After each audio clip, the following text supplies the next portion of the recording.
ஒபிசிட்டினால அவங்க heart problem வந்துடுது. Heart problem வர்றதுனால அவங்களோட எஃபிஷியன்சி குறைஞ்சிருது. அந்த ஒபிசிட்டி அப்படிங்கிறத நீங்கள் உங்களோட பார்வையில் எப்படி பார்ப்பீங்க? How to you define obesity? சரி, அகைன் நீங்கள் முதல்லே சொன்ன மாதிரி இன்னும் வந்து நம்ம ஒபிசிட்டியை வந்து இன்னும் டிசீஸாக பார்க்க ஆரம்பிக்கல. அந்த ஒபிசிட்டியை, ஓவர் வெயிட் ஆர் ஒபிசிட்டியை வந்து ஒரு காஸ்மெட்டிக் ரீசனுக்காக தான் நம்ம டாக்டர்கிட்ட வராங்களே தவிர, அதை வந்து ஒரு இன்னும் அதனால் என்ன நோய்கள் வரலாம்னு இன்னும் அவேர்னஸ் வந்து ரொம்பவே கம்மியாக இருக்குது.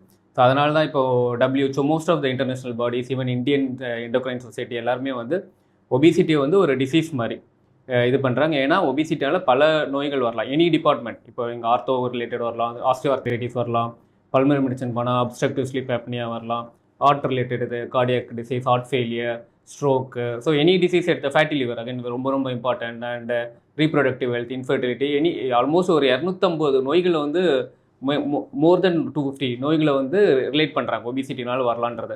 ஸோ பட் அந்த இம்பார்ட்டன்ஸ் வந்து இன்னும் அவேர்னஸ் ரொம்ப ரொம்ப கம்மியாக இருக்குது.